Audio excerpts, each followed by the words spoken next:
Well, I think I should start by saying that one of the things that has stuck with me a lot is when I guess I was about 13 or 14 at church, I heard a sermon that was basically focused around Romans 12, where Paul writes about how God gives us all different gifts, and we have a responsibility to use those gifts for good.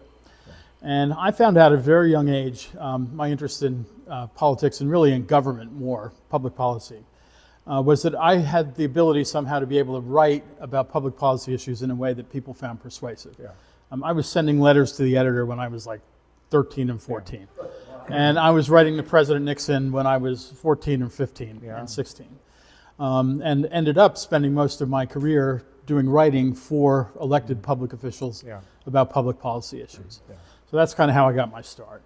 With respect to Watergate, I had the enormous privilege of working with former President Nixon in writing the museum text for his presidential library, which opened in July of 1990. Which you're still involved. Yes, so I stayed involved. I first heard of Nixon in 1968. A friend of my parents was the president of the Fair Lawn, New Jersey Young Republicans, and she needed some kids to hand out literature in front of the local grocery store, so I volunteered. And what really struck me is the people's reaction to this. People were either like, oh yeah, I'm going to vote for him, or I'd never vote for that guy. And I found it really interesting that people were reacting one way or the other to these things. It wasn't a lot of neutrality. And then I followed his first term and started writing letters to him and to the White House, and a lot of times asking for, I want to meet the president. Never had that chance until many years later. But then in '72, I worked phone banks for the Bergen County Committee to re-elect the president, the most fun I've ever had in a campaign. And then during the whole Watergate saga, which was, or tragedy, which unfolded when I was 15 and 16, I came to find a group in the town next to me that was supporting President Nixon. They called it Americans for President Nixon. And it happened to be put together, it was a grassroots thing, by a woman whose daughter was a very good friend of Julie Nixon Eisenhower's. They were in each other's wedding, et cetera, et cetera. So fast forward that, and I stayed in relationship with those people because they were just a lot of fun and really, really nice folks. So fast forward to 1988, late 88, 89, when I was finishing up my master's degree in international affairs, which quickly became a history degree because it was all about the Cold War and the two superpowers, and then the Berlin Wall fell and the Soviet Union was dissolved, and so now everything I learned about diplomacy was kind of out the window. And I think people are still trying to figure out how to conduct diplomacy in this day and age. But in any event, so I wrote to these people who knew the Nixons personally, very close, and said, I'm finishing up my graduate degree. The president's office was in Woodcliff Lake, New Jersey, like 20 minutes from where Mary and I were living. I said, is there any chance, would you be willing to pass the letter on to the president on my behalf? And I said to them, I'm never going to ask you about this because I know you have a personal relationship, not a political relationship. So you can throw it out, you can do whatever you want, I'll never ask you about it. So they decided, well, we'll pass the buck. They gave it to Julie, who gave it to her dad, who was impressed by my approach, apparently. And I got called into his office to meet with his chief of staff to see if they had any jobs. They didn't. But in fact, by the time I got to go there, I'd already landed a job on Capitol Hill. But I told them we weren't moving till August down to D.C., so if they have anything over the summer, I'd love to be a voluntary intern. So they took me up on that. And I spent the summer of 1989 fact-checking President Nixon's 8th book in the arena. I thought, okay, that's it. When I left, to go down to D.C., he was very nice. He had me in for discuss. We talked for about 20 minutes. He was, how much are you going to make? Where are you going to live? Because he had been a congressman. He wanted to know, kind of what the lay of the land was. So I thought, well, that would be it. I found out very quickly that would not be it, because apparently once they glommed onto somebody who was okay, I started getting calls from the chief. Could you do a little research for us? Could you write some letters for us? This and the other thing. And then finally, in March of '89, I got a call from his chief of staff who said, the President's Library is opening in California in July. The people, the designers hired to write the exhibits don't know Nixon. They're terrible. If you can't get a leave of absence, from your job and come up here to New Jersey, I don't know what we're going to do. So, I had been in my job like 6 months. who wants to go and ask your new boss for Yeah. a leave of absence, right? Right. So I went and talked to my chief of staff, and she said, well, if you have the president call Mr. Gallo, Congressman Gallo, he'll say yes, right? Yeah. So I made the call to Nixon's office from a payphone down in the first floor of the office building, because, you know, in the congressional office, you got like 7 people in a room, like a fifth the size of this. I didn't want anybody hearing. By the time I got back up to the office, which was only 3 floors away, Nixon is already on the phone with Mr. Gallo. Okay. And Nixon apparently said to him, you know, if you don't allow Bostock to come up here, my library's not going to open on time. I really need him. I mean, he really laid it on. So Gallo, being a very good politician, said, well, Mr. President, I'll let him go, but I'm going to need you to do a fundraiser for me for my next campaign. So it was a nice arrangement. So that's how I got involved in that. So a very long, circuitous route absolutely. to Watergate. But one of the exhibits I had to write was the Watergate exhibit, which was the largest exhibit in the library dedicated to one subject. So I wrote that. I was really nervous about it. You know, who wants to spend time with the guy whose presidency was destroyed by this so-called scandal? But in fact, I was up there from Monday through Thursday. And Thursday night, I'd come home and go to work in my congressional office just to catch up with the mail. And so I had it done on Tuesday. I waited until I was on my way out of the door Thursday to give it to his admin, because I didn't want to be around. Friday, I get a call from his admin. She says, oh, the president wants to talk to you tomorrow morning, 11 o'clock, Saturday morning, 11 o'clock. Well, I did not sleep very well that night, I must say, but 11 o'clock on the dot, the phone rings. The president's on the phone. He goes, Bob, this is a brilliant presentation. So I was much more relaxed after that. We discussed it. He goes, well, come in Monday morning and we'll discuss it more. So what's interesting is that was really that exhibit is the last time, because I wrote it from his perspective. It was the last word he had on Watergate before he died. Right. And it was in the library for many, many years. Was replaced a while ago. Okay. But it was from his perspective, and it was literally he only really talked about Watergate 3 times after he left office, with David Frost, with a guy named Frank Gannon, who had worked on his memoirs, was one of the research people on his memoirs, who did some interviews, and really this exhibit. Yeah, that's extraordinary. I mean, I think it's such an important place in history to look back, but also to look at what is happening now and realize that much of what happened with Richard Nixon, President Nixon, has multiple angles, multiple sides, and you have to look at all sides. One of the ways that I found out about the legacy of President Nixon was when I was appointed by President George W. Bush to be on the National Council on the Arts. And so I wanted to research into the history of National Endowment for the Arts and all the cultural agencies. And come to find out, and it was a bipartisan kind of a thing, trying to figure out what are some of the cultural legacies. And I was also interested in environmental legacies. And it turns out in both of those, Richard Nixon was the one who championed cultural agencies, funded the National Endowment, or it really started it.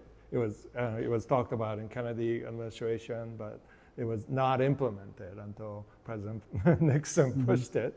And I heard this lecture by President Nixon on the conservation of natural resources.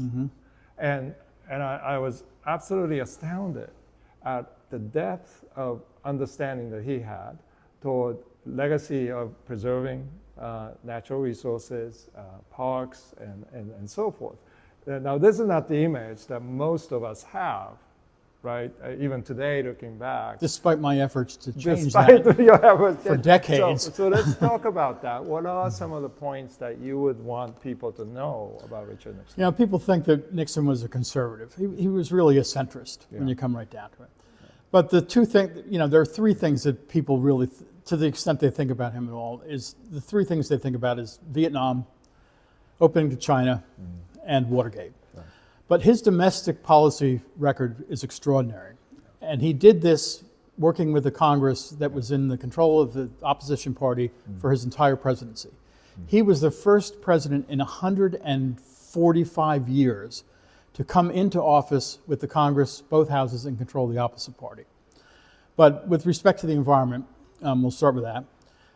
He created the Environmental Protection Agency. He created the almost all of the legislation that forms the foundation of environmental policy in this country today was passed by and signed by President Nixon. The National Environmental Policy Act, the Clean Water Act, the Marine Mammal Protection Act, the Clean Water Act, which he actually vetoed because he thought there was too much money in it, but he knew Congress would override. So if they hadn't had too much pork in that, he would have signed that. I mean, there's a whole slew of environmental pieces of legislation that he was able to pass through the Congress in control of the opposite party. That was back in the olden days when when Congress actually acted like a Congress, as opposed to a parliament, which I think they act more like now, where it was okay if you were a Republican in the minority to vote for bills that were proposed by Democrats. Right. That was okay. And all of those environmental pieces of legislation that he proposed and ended up signing were passed by large bipartisan majorities. Wow. And we haven't really seen much of that in recent years. It's been much more party line votes, which to me Congress is resembling more like a parliament, where you have very strict party discipline, because if you don't, you get a vote of no confidence, and then your prime minister's out. You have to call an election and all that, which they want to avoid. Congress is supposed to compromise. That's the way it was set up.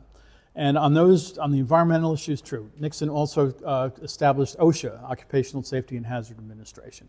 He proposed a really sweeping welfare reform proposal, which did not end up going through Congress.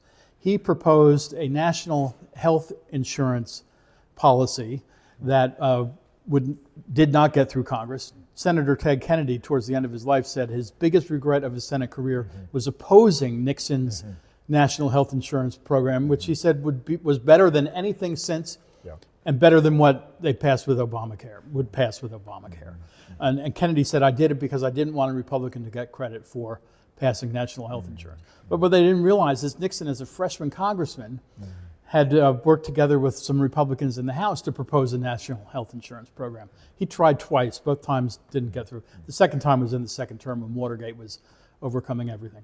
The desegregation of the public schools in the South, which had been required under Brown versus Board of Ed in 1954. By 1969, 15 years later, 90% of the public schools in the South were still segregated by race. Nixon put together a task force with his direction to change that. By the time he left office, the number of schools, public schools, that were still segregated in the South was down to 10%. He did that, quietly. He believed that, you don't have to, that sometimes you can get more done kind of behind the scenes and not putting people on the spot, not making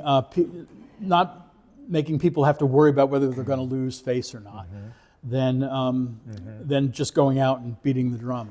The greatest example of that is the issue back then of the Soviet refuseniks, Jews and others who wanted to get out of the Soviet Union because they were discriminated against. Nixon did all of that kind of, behind the scenes. The number of Soviet Jews who were allowed to leave the Soviet Union during the Nixon administration was in the tens of thousands. Under the previous administrations, it was in the hundreds. I listened to a tape of a meeting he had with a whole raft of Jewish leaders who were saying, you need to be tougher on the Soviets. You really need to make an issue out of this. He said, no, we're doing it behind the scenes. We don't want this. The Soviets don't want to lose face. They're not going to say, oh yeah, we'll let these people out because we're treating them so poorly. It was all done behind the scenes. And then after he left, and subsequent administrations took the opposite tack, the number of Soviet refuseniks allowed out of the Soviet Union plunged again to the hundreds instead of the tens of thousands. So I could go on forever, but he has a very strong domestic policy record, which is really, I think, extraordinary given the fact that he had to work all 5.5 years that he was in office with a Congress in the control of the opposite party, both houses, the entire presidency. That's so remarkable. I have a direct reality of this behind the scenes. I found out, I was born in Boston. My father, the research scientist, went to Sweden and then Japan. So I went to grade school in Japan. And then Bell Labs, the famed Murray Hill Bell Labs, kept on recruiting him. He finally ended up giving up his tenureship at Tokyo, University of Tokyo to go to Bell Labs. So I came over at 13. And later I found out that President Nixon had initiated the recruitment of foreign scientists. Mm-hmm. And my father was on that list. Yeah. I didn't know this until much later. Imagine the poor child you would have had if President Nixon had not recruited your father and others. But this is... You owe it all to him. Well, really. absolutely. I mean, this is something that people don't understand about how politics and, the influence that you can have behind the scenes of all sorts of realities.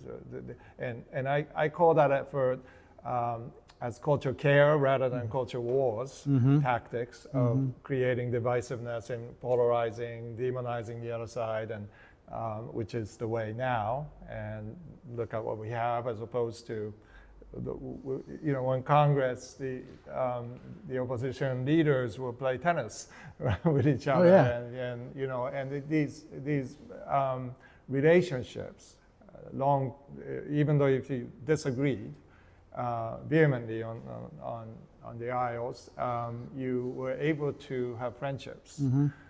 And I wonder, as someone who's involved in leadership and politics, what do you see as possibilities for future?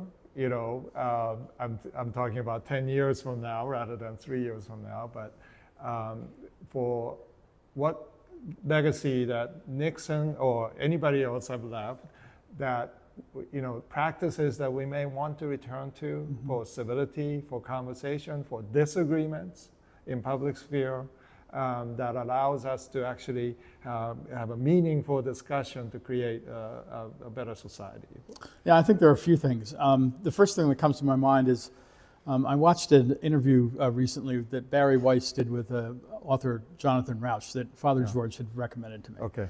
And Rauch, who is an atheist and a cultural Jew, as he described himself, said one of the things that would really help politics is if we started following what he described, quoting a Catholic theologian, the 3 basic tenets of Christianity. Don't be afraid. Follow the examples of how to conduct your life of Jesus. And I knew the third one would go out of my head. It'll come to me. What was the third one, George? Okay, it's out of your head too, so I don't feel so bad. Well, whatever it is.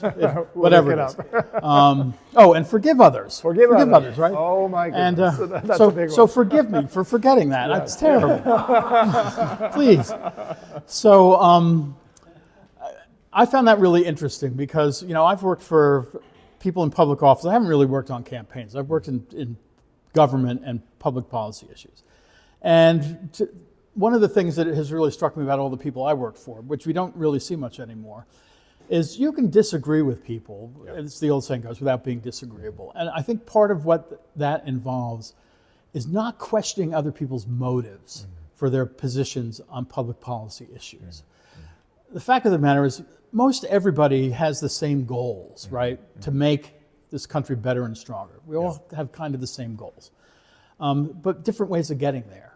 And, one may be more right, one may be, I don't mean right, left, one may be more correct, one may not be so correct. There's a lot that goes into it.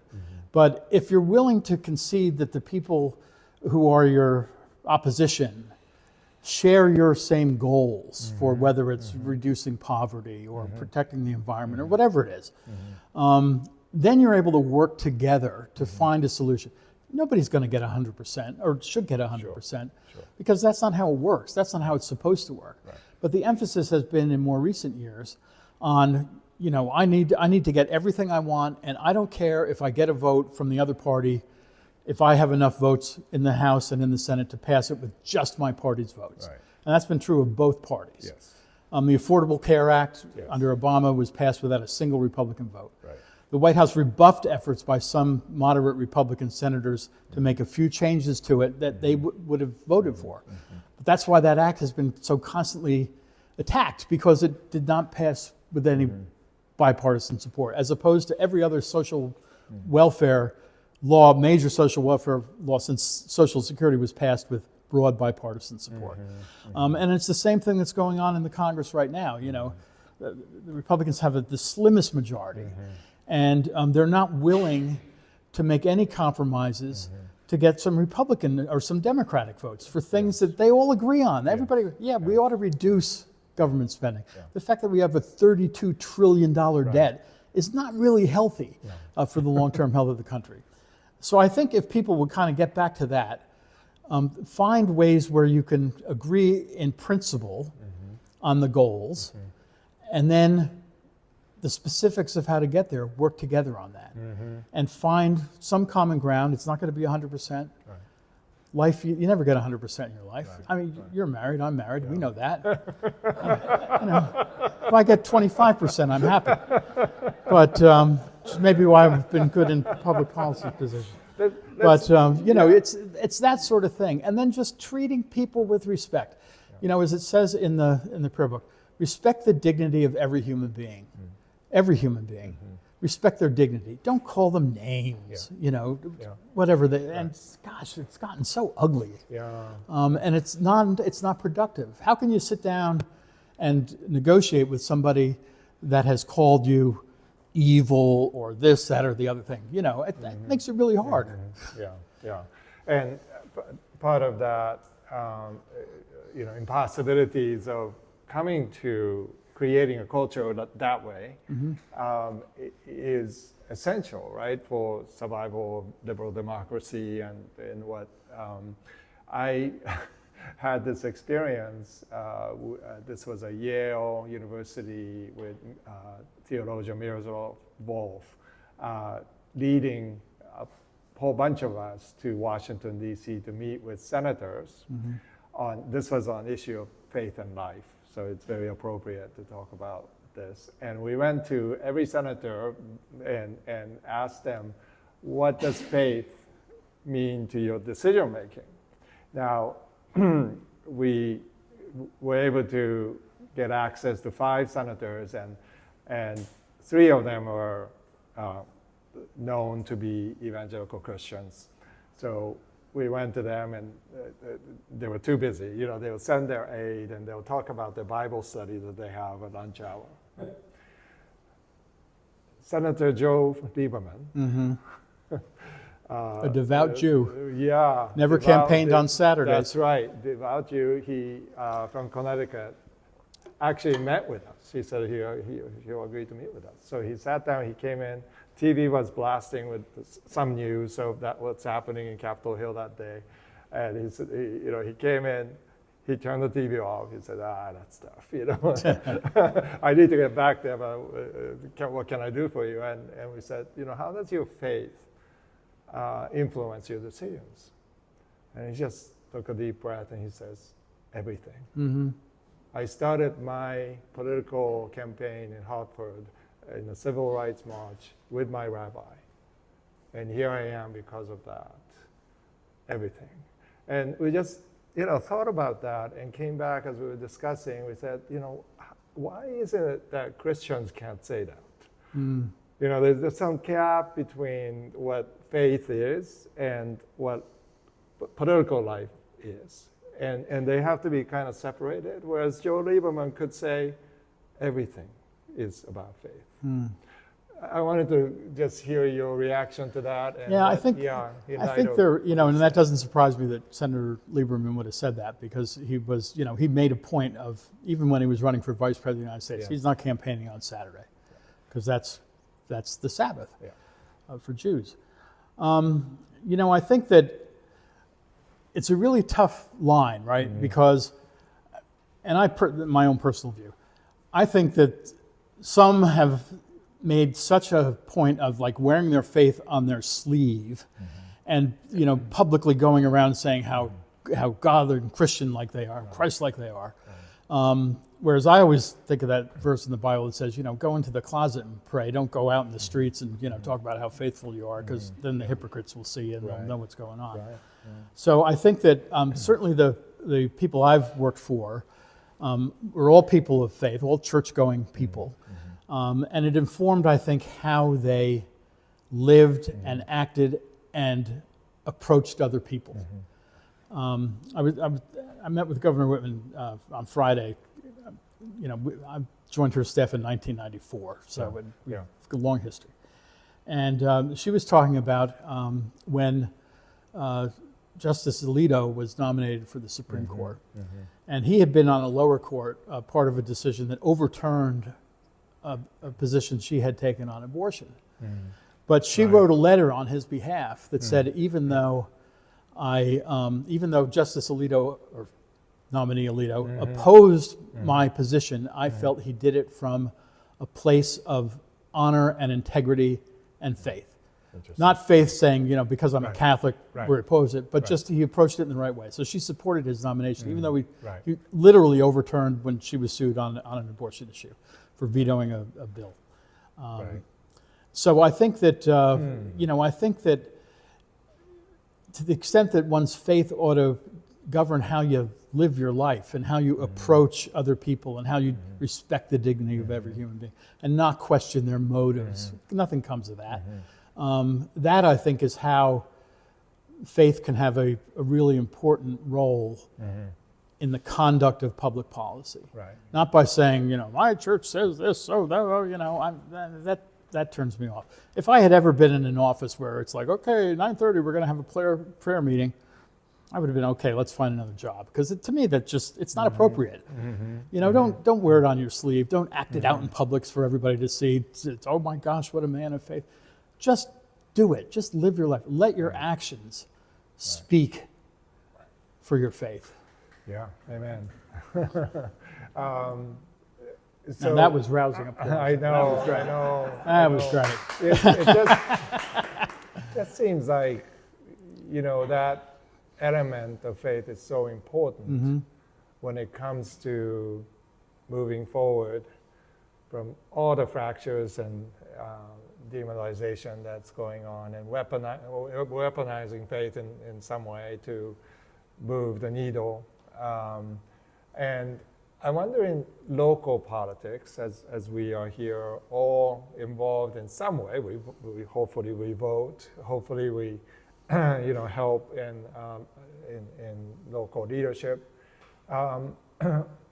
So what would be the way that you would want to see your constituencies, come together on issues that are perhaps polarized now, but you see an opportunity for people to come together on? I was having my hair cut the other day, and this guy walks into the barbershop who I did not know, but apparently he reads my stuff on Facebook, right? He goes, okay. I have to tell you, he goes, I hardly ever agree with you on politics, and I stay away from politics on Facebook.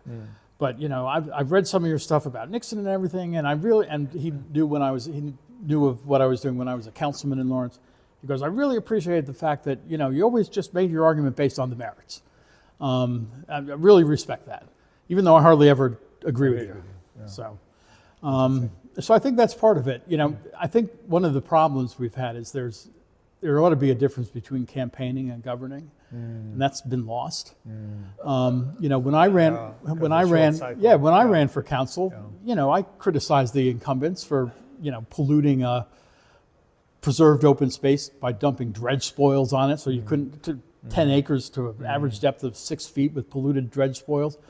And I had a tough mailer that went out and I had a picture of it, preserved by taxpayers as open space, polluted by the council, and it was all true. They didn't like it. But then when I actually got elected to council, one of 2 Republicans to win a seat on the Lawrence Township Council since 1993, I had to do something about it. Let's get it cleaned up. So I went down to the a seminar that had been held by the Department of Environmental Protection on how to access various money for cleanup. I talked to some folks there. They said, oh, we have this program that'll work. So I came back to the council. I was in the minority. It was 3 Democrats, 2 Republicans. And I had to figure out, how do I persuade these guys to go along with me? Right? And the way I persuaded them to go along with me is I found his funding source. We talked about how we could get it cleaned up without burdening the taxpayers. I didn't go on and say, oh, this previous council 10 years ago said you dump it here, but it's polluted. I mean, I could have done that. I wouldn't have gotten anything done. They would have found a reason to oppose what I was trying to do. I focused on the goal, which everybody shares, clean up polluted space. They approved applying for the grant. We got the grant. We got some extra money at no interest from the Environmental Infrastructure Trust in New Jersey. We got the place cleaned up. And instead of being this huge swath of parkland, of polluted open space, now people can use it. They can hike through it. They can do everything. Wow. And that's and it's all the way, and it gets you all the way down to the local level. Yeah. Focus on the goal. Yeah. And when you're governing, it's not the same as campaigning. Right. Campaigning is a contact sport. Politics is a contact sport, and it always has been. The papers were calling Lincoln a baboon. Stephen A. Douglas never did, but the media, the anti-Lincoln stuff. I mean, today's stuff almost pales in comparison to what the criticism Lincoln got. But once the campaign is over, if you get elected, you got to turn your focus to governing, and governing means you got to work with the other guys, the other people. Which, by the way, Jimmy Carter, when he became a president, he was the one who pushed through clean water, all the legacy that Nixon, he could have probably stopped it as a president, but he didn't. No. He knew that there was good legacy there. Yeah.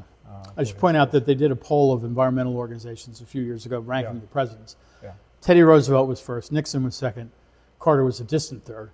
But those were the top 3. Yeah. And Nixon admired TR so much that he would not have minded coming in second to Teddy Roosevelt. Well, thank you. And last question before we open it up is, how can we be praying for you as a senior warden, as someone who, just do it. Just do it. Yeah, just do it. Yeah. No, I think Nike prayer. The great thing about this community, I think, this Christian community, this church community, is we really all do kind of look out for each other. It's amazing how close knit we are. I know when Mary and I first came up from, we lived in D.C. back in '95, and we're looking for a church. We started with the ones closest to where we live and moved out, right? So this was like the 3rd one. And when we came here, we're like, this is where we want to be, because people were so friendly. And we called Rich Coons and said, we want to join him. Well, I got to come meet with you. So he comes to meet with us, and he goes, are you sure? You've only been here like 3 times. We're like, nope, we've been to other places. This is the place. You just felt immediately at home. And that is what is so great about this parish, I think, that it really does live out, not only welcome the stranger, because we were strangers. People may now think I'm even stranger than ever, but regardless. And we support each other a lot. When I had to go up there and try and get another $200,000 to cover the cost of this, I mean, people responded so generously, so that we found out the other day, we've tallied all the bills. We now have enough money to pay for everything. And that's due to the generosity of these people. A lot of places, if you had gone and said, I need another $200,000, they would have said, well, what's the devil's matter with you guys? How come you couldn't budget? How come you didn't manage the project? Blah, blah, blah. Everybody's like, okay, boom. And we raised it, very easily. And I hate asking people for money, but it worked. And that I think is at the heart of this community. We support each other. We forgive each other when we mess up, which we try not to do very often. And I think we treat each other the way Jesus would have us treat one another. Love one another as I have loved you, right? Yes, amen. Thank you, Bob. Sure. Okay, so that's, Uh-oh, a seminary student. Oh. I know, seminary student to go. Ask you any theological questions. Oh, thank you. So, That's my prayer has been answered. Excellent. so in my former career as an actor, actually did a photo tour on Nixon's funeral, Yeah. Mm. and I played Bill Clinton. Uh-huh. And I remember one of the moments where he talked about the letter that Nixon wrote him, and he thought it was the best treatise on global politics he had ever read. Yeah. I You know, was yeah. curious about that. You know, Mary and I were at President Nixon's funeral, and we were fortunate enough that we were some of the very few people who were able to go into the library afterwards to greet the Nixon family. So we go in, and we're online waiting to extend our sympathies to the family, right? Julie and David and Tricia and Ned Cox. And I see President and Mrs. Clinton standing over in the lobby by themselves. We're in Orange County, California, not a Republican bastion in 1994. So I said to Mary, I said, I've got to go over and talk to President Clinton, because President Nixon would not want the sitting President of the United States being ignored in his library. So I went over to President Clinton, and I introduced myself, and I told him, you know, a little bit of this story, much briefer. And I said because he was great. When he announced the president's death, it was so gracious. And in his eulogy, when he said the time for judging President Nixon on anything less than his full life and career has to come to an end, I said to him, Mr. President, I said, what you have said and done over the past several days has been great. I said, the only problem is it's going to make it difficult for me to continue to dislike you as much as I have. So, which was very impertinent of me. But he laughed, and he said what you just said. He said, you know, the president sent me a memo, which he had just returned from Russia. You know, 6 or 7 page memo. He goes, it's the best foreign policy document I've ever read. He goes, I'm really going to miss being able to pick up the phone and talk to President Nixon. And that memo was only released a year or two ago. And if you go and read through it, it was like it was like, you know, did Nostradamus write this? Because everything he wrote about what could happen in Russia if they didn't get the support they needed to maintain a democracy has happened since. So the President Clinton and Nixon had a surprisingly good relationship, because Clinton was wise enough, and here again, across the aisles, right? I mean, Hillary Clinton was on the staff of the House Judiciary Committee that tried to impeach Nixon. And I didn't say hello to her because I didn't forgive her yet. But it had only been 20 years, so you know, it takes time on some of these things. But you know, you know, and he managed George McGovern's campaign in Arkansas in 1972. But he saw that Nixon had a certain wisdom and a certain perspective on foreign policy matters, that they reached out to each other. And we need more of that. That doesn't happen anymore. That was the Sadly. conclusion of that play. All the presidents that were stuck in that room for 30 minutes. They extended that another half. Yeah. Next time I'll have you play President Clinton, and he can be Nixon. Yeah, we can put it on. I do a pretty good beat. Nixon. There you go. We're ready to go. All right, let's take this act together and take it on the road. Take it on the road. Yeah, Bob, I just wanted to thank you for all the service and the leadership, because I had a chance to witness it firsthand through all the vestry meetings. And all things certainly wouldn't be where we are today without your leadership and your service. Well, you're very kind. Thank you. Yeah. And then you have these really great insights, and all of this I can relate to really well, because I graduated from college right when Watergate was happening, so we're kind of living through that. And I remember seeing, I think it was either TV or film kind of reenactment of the David Frost interviews. And then also the opening of China. I think I've got too many questions, so my plea is that we can get you back for an encore. Especially on China, especially on China, I mean, we could take maybe we could have 3 forums on each of those 3. And Vietnam, which was kind of a disaster. Yeah, it's kind of a. Lyndon Johnson and Nixon. What would have happened if you hadn't had them? Yeah. Be careful what you ask for, Reed, because you might get it. Yeah. So one thing I wanted to add to what you have presented, which has been superb, is that when you were on Lawrence Township Council, what you did when you presented your thing is not only did you go for funding, but you presented a solution so that these people who were hardwired on their own then go ahead. And if you present, well, we can go to DEP and all that stuff, they're not gonna move, but you offered them the compromise hallway that they could all go, not lose face, and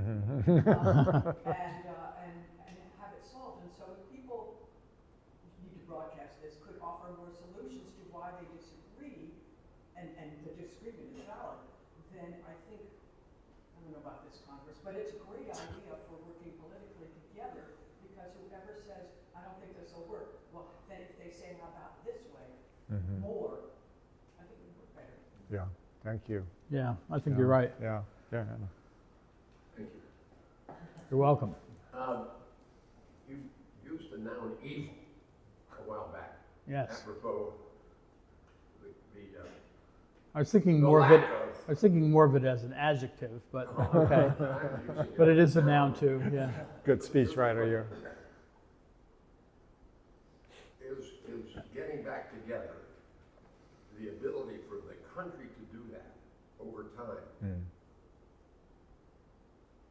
Irrevocably compromised, because that's the key adverb, by the atrocity of our current president's ability to create a new normal that will be the new normal, and won't be, we can't wind everybody's brains back pre-new normal. Yeah, okay. You know, one of the things I think that has helped lead to the current huge divide is when they stopped really teaching civics in school. No. People don't understand how it's supposed to work. They don't. They don't understand, you know, they haven't read the Federalist Papers. I've read most of them, but not all of them. But they don't understand that in a federal republic, it was set up to take opposite sides and force them to work together. People don't understand that anymore. People are so locked in, and it's true on both sides of the aisle, I think. They're so locked into the righteousness and the rightness of their own points of view that they are unwilling to accept that there may be another way to get to a particular goal. And that's because they don't understand how Congress is, and how the Congress and the presidency and the Supreme Court are supposed to work. So as Pogo said a long time ago, We have met the enemy, and he is us. Yeah. that's a really difficult problem to solve. But this is not unique in American history. Right. I mean, if you look at the history of this country, and next year, here's a new word for it, the semi-quincentennial of the Declaration of the United States, 250 years, next July 4th. If you look at the history of the country, there was one period early on in the 19th century when everybody got along, and it was so unique, historians refer to it as the era of good feelings. That was like once, okay? But, you know, if you look at the run-up to the Civil War, if you look at the last part of the 19th century and the trust busters and Roosevelt and all that sort of stuff, then you look at Teddy Roosevelt, and then you look at the Depression, and you look at Vietnam. The country has been very divided before, but we always have found a way to get back from it. And I always think of a phrase from President Nixon's first inaugural address. He said, to lower our voices would be a simple thing. We have to stop shouting each other so that our words can be heard as well as our voices.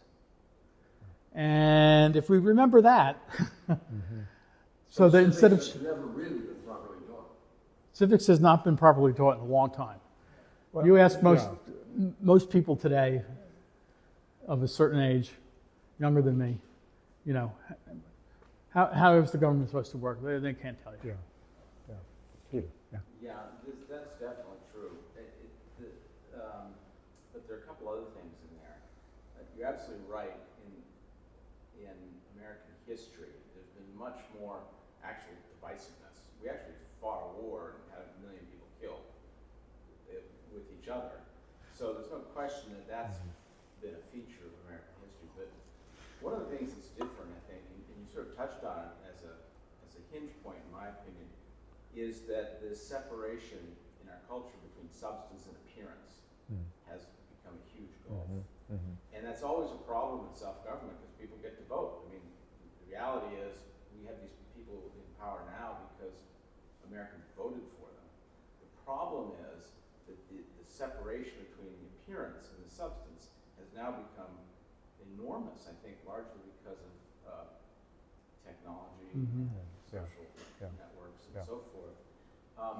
I think of that, one of the great anecdotes of Nixon, I think, and Kennedy is they had the first major presidential debates. Mm-hmm. And very famously, those who listened to it on the radio, and there were many, thought Nixon was dominant. They did these polling. Those who watched it on television thought, oh, no, Kennedy was clearly the winner. Interesting. And it was the same event. Mm-hmm. And part of that was the beginning of this notion of appearance. And Kennedy was attractive and articulate and charming, and Nixon was a little bit more stolid and earnest and had the 5 o'clock shadow. And the appearance was so different. The substance, in fact, was also so different, but the appearance had such an enormous play. And as you move forward into the internet and social media now, all of a sudden, that gulf between what's actually someone believes in or is in favor of or how things should work has been just washed away by the emotion that you can project. And the problem with emotion is you can't really compromise well on emotion. You can compromise on, should spending go up 3% or 5% and work it out. You can't compromise on the emotion of, you're awful or evil or whatever. Yeah. Yeah. So civics definitely has to be taught, and we don't have any idea what people today don't how the government should work. But what's the solution to dealing with this new media environment and creating some kind of tendency towards substance and away from just living in the emotional moment? Yeah, if I knew the answer to that question, I'd run for president. I'm not quite old enough. I'm only 67, but but I think we've got to start electing people who believe that. And the fact of the matter is, the vast majority of the Congress, you've got extremes on the right and this is my left, extremes on the left and extremes on the right. Because things are so tight right now, they're kind of, on both sides, they're setting the agenda. We've got to do more to elect people who kind of understand how it's supposed to work, who have demonstrated in their lives the ability to work with people who disagree. That's why I think governors usually make pretty good presidents. The problem with that, not to interrupt, the problem with that is all those people are there, and of course, Yeah. as you know, and I know, so many of these politicians are actually really decent, good, sincere people. The problem is, it's such a disincentive for a normal, accomplished person to go into public life. It's a race to the bottom. Nobody wants to have themselves destroyed by running for a political office, because that's what happens immediately. It's just, we're really harsh on the people who go into politics. The people who go into politics who are those who are happy to live in the mud. Yeah. One of the things that I think would help, and I've changed my mind on this, is going to open primaries. Open primaries. Candidates are still chosen by and large in primaries. The turnout in primaries is abysmal. It's like 10% of the voters, because they don't identify so much with the party anymore, or they're independent, or whatever. So as a result, the people on the extreme who have the most zealous supporters, they get their people out, and you end up with these wackadoodle candidates. I mean, the best example of open primaries was in, I think it was North Carolina, when that guy Madison Cawthorn was elected to the Congress. Disaster. I mean, a liar, terrible, terrible guy. Everybody agreed. They had an open primary there. You had as many independents voting in that Republican primary as there were Republicans voting, and even a lot of Democrats did. And he was defeated in the primary, too extreme, and replaced by kind of a regular, moderate candidate. So primaries, and that's another thing we've lost. Primaries are supposed to be when the party picks their candidates. But because the turnout on them has been so low, you get, in many cases, the people who are the most zealous, who tend to be the most extreme, picking parties' candidates. If we had open primaries where anybody could go vote in either one, I think we'd end up with better candidates for both parties. Yeah. Well, Bob, thank you. No, thank you. My pleasure. I hope this is a kind of a discussion that we can have more in the future. And again, thank you for helping us lead this congregation. And I have also tried to demonstrate the difference between sound bites and filibusters because Yes. I talked so much and answered your question. It was kind of a filibuster, but yeah. That was so great. To Well, have thank you. you. Thank you. I appreciate it.